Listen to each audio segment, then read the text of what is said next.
السلام علیکم عزیز طلباء، آج ہم جماعت صوم کی اسلامیات پڑھیں گے۔ 5واں باب ہے مشاہر اسلام۔ عنوان نمبر ہے 14، حضرت ابراہیم علیہ السلام، صفحہ نمبر 36۔ بیٹا یہ ہم پہلے آدھا سبق اس کی ہم پڑھائی کر چکے ہیں، باقی کا سبق آج ہم اس کی پڑھائی کریں گے۔ حضرت ابراہیم علیہ السلام کا تعارف میں آپ کو کرواؤں گی۔ آج کے جو سوالات ہیں پہلے ان کو دیکھ لیجیے آپ۔ حضرت ابراہیم علیہ السلام نے بتوں کے ساتھ کیا کیا، اس کے بارے میں آپ کو بتاؤں گی۔ حضرت ابراہیم علیہ السلام نے کیا خواب دیکھا، خواب کے بارے میں آپ کو بتاؤں گی۔ اور نمبر 3، زمزم کا چشمہ کیسے پھوٹ پڑا، زمزم جو ہے وہ کیسے پھوٹ پڑا، اس کے بارے میں آپ کو میں بتاؤں گی۔ تو بیٹا سب سے پہلے ہم یہ پڑھتے ہیں کہ حضرت ابراہیم علیہ السلام نے بتوں کے ساتھ کیا کیا، ٹھیک ہے۔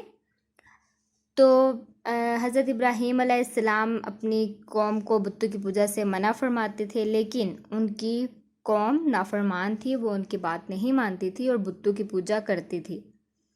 ایک دن ایسا ہوا کہ ساری قوم میلے پر گئی ہوئی تھی اور حضرت ابراہیم علیہ السلام ان کے بت خانے میں داخل ہو گئے اور تمام بتوں کو توڑ دیا، اور جو سب سے بڑا بت تھا اس کے کندھے پر کلہاڑا رکھ کر چلے آئے۔ جب قوم اپنے واپس آئی اور انہوں نے اپنے بتوں کی یہ حالت دیکھی تو انہیں سخت غصہ آیا اور کہا کہ یہ کام ابراہیم علیہ السلام کے علاوہ اور کوئی نہیں کر سکتا۔ جب آپ علیہ السلام سے پوچھا گیا تو آپ نے فرمایا کہ سب سے بڑا بت صحیح سلامت ہے اور کلہاڑا بھی اس کے کندھے پر ہے، اس سے پوچھ لو۔ اس بات پر آپ کی قوم تھوڑی شرمندہ تو ہوئی، سر جھکایا، لیکن وہ حضرت ابراہیم علیہ السلام سے کہنے لگے، ہے ابراہیم تم جانتے ہو کہ یہ بولتے نہیں۔ اس بات پر حضرت ابراہیم علیہ السلام نے کہا کہ پھر تم اللہ کو چھوڑ کر ان کی عبادت کیوں کرتے ہو، جو نہ تو تمہیں کچھ فائدہ دے سکتے ہیں اور نہ ہی نقصان، اس کے باوجود آپ ان کی پوجا کرتے ہو۔ لیکن اس بات پر بھی آپ کی قوم نے آپ کا ساتھ نہیں دیا، اصلاح نہ پکڑی، بلکہ آپ علیہ السلام سے بتوں کے توڑنے کا بدلہ لینے کا فیصلہ کر دیا گیا، اور اس جرم کی سزا میں آپ علیہ السلام کو آگ میں ڈال دیا گیا۔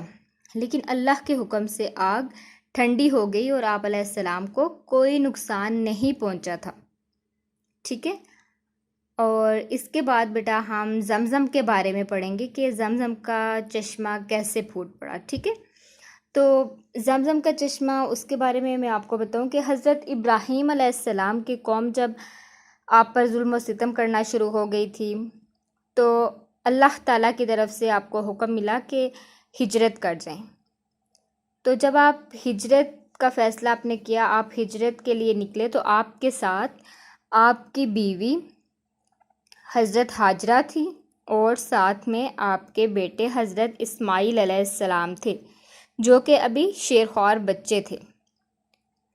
تو اللہ تعالیٰ کا حکم تھا کہ آپ علیہ السلام اپنی بیوی کو اور اپنے بچے کو ملک عرب میں چھوڑ آئیں، جہاں اس وقت کوئی آبادی نہ تھی اور نہ ہی پانی تھا۔ حضرت ابراہیم علیہ السلام نے ایسا ہی کیا اور اپنی بیوی اور بچے کو وہاں چھوڑ کر واپس چلے گئے۔ حضرت اسماعیل علیہ السلام بھوک اور پیاس سے رو رہے تھے، تو حضرت ہاجرہ جو تھیں وہ پریشان ہو گئیں، اور اسی عالم میں وہ کیا کرنے لگی کہ کبھی ایک پہاڑ کی طرف، صفا کی پہاڑی کی طرف، اور کبھی مروہ کی پہاڑی کی طرف بھاگتی اور وہاں جا کر دیکھتی کہ اگر کوئی قافلہ آ رہا ہو تو وہ ان سے پانی لے کر اپنے بچے کو پلا سکیں۔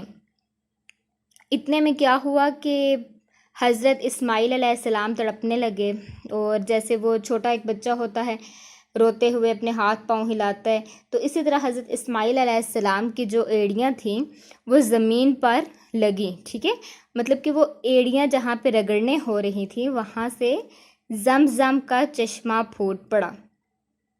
سمجھ آ گئی بیٹا؟ مکہ شہر میں پانی نہیں تھا، لیکن حضرت اسماعیل علیہ السلام کی ایڑیاں رگڑنے سے زمزم کا چشمہ پھوٹ پڑا اور شہر مکہ آباد ہو گیا۔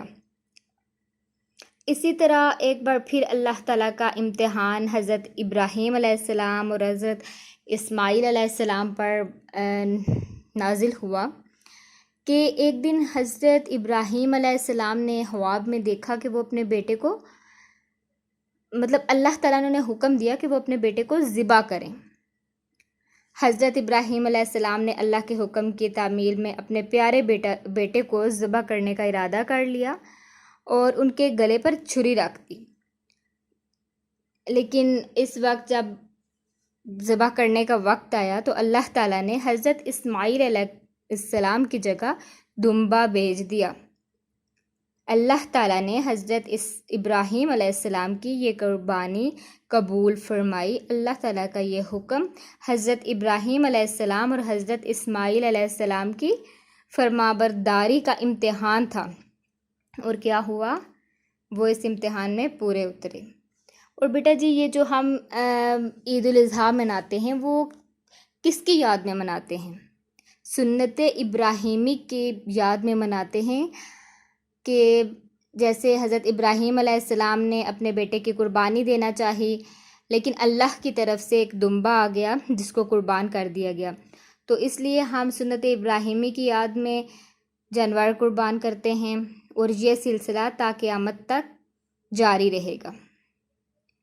اور میں آپ کو یہ بھی بتاتی چلوں کہ حضرت ابراہیم علیہ السلام اور حضرت اسماعیل علیہ السلام نے مل کر خانہ کعبہ کی تعمیر بھی کی تھی، ٹھیک ہے؟ کس نے تعمیر کی تھی؟ حضرت ابراہیم علیہ السلام اور حضرت اسماعیل علیہ السلام نے مل کر تعمیر کی تھی۔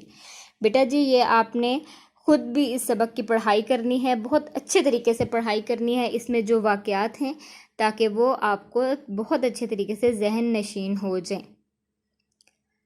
اب ہم چلتے ہیں مشقی سوالات کی طرف، کیونکہ ہمارا تعارف ہوا کمپلیٹ۔ سوال نمبر 3، 4، 5 اور 6، آج ہم یہ 4 سوال ان کے جوابات اخذ کریں گے، ٹھیک ہے؟ سوال نمبر 3 ہے، حضرت ابراہیم علیہ السلام کو آگ میں کیوں ڈالا گیا؟ تو ابھی میں نے آپ کو بتایا تھا کہ آپ علیہ السلام سے بتوں کے توڑنے کا بدلہ لینے کے لیے آگ میں ڈالا گیا۔ آپ علیہ السلام کو بتوں کو توڑنے کا بدلہ لینے کے لیے آگ میں ڈالا گیا۔ سوال نمبر 4 ہے، اللہ تعالیٰ نے حضرت ابراہیم علیہ السلام کو اپنے بیٹے کے متعلق کیا حکم دیا؟ تو کیا حکم دیا تھا؟ بیٹے کو ذبح کرنے کا حکم دیا تھا۔ سوال نمبر 5 ہے، ہم عید الاضحیٰ کیوں مناتے ہیں؟ تو ہم عید الاضحیٰ کیوں مناتے ہیں پتہ ہے آپ کو؟ سنت ابراہیمی کی یاد میں مناتے ہیں، ٹھیک ہے؟ سنت ابراہیمی کی یاد میں مناتے ہیں۔ خانہ کعبہ کی تعمیر کس نے کی؟ خانہ کعبہ کی تعمیر حضرت ابراہیم علیہ السلام اور حضرت اسماعیل علیہ السلام نے کی۔ بیٹا یہ ہمارے 4 سوال تھے آج کے، یہ ہمارا سبق ہوا مکمل۔ گھر کا جو کام ہے وہ دیکھیے آپ نے اس سبق کی بہت اچھے طریقے سے پڑھائی کرنی ہے۔ سوال نمبر 3، 4، 5 اور 6، یہ 4 سوال آپ نے اپنی کاپی پر خوش خط کر کے لکھنے اور یاد کرنے ہیں، اوکے؟ مجھے امید ہے جو کام میں آپ کو دے رہی ہوں آپ اس کو بہت اچھے طریقے سے حل کریں گے، لکھیں گے خوش خط کر کے اور یاد بھی کریں گے انشاءاللہ۔ شکریہ۔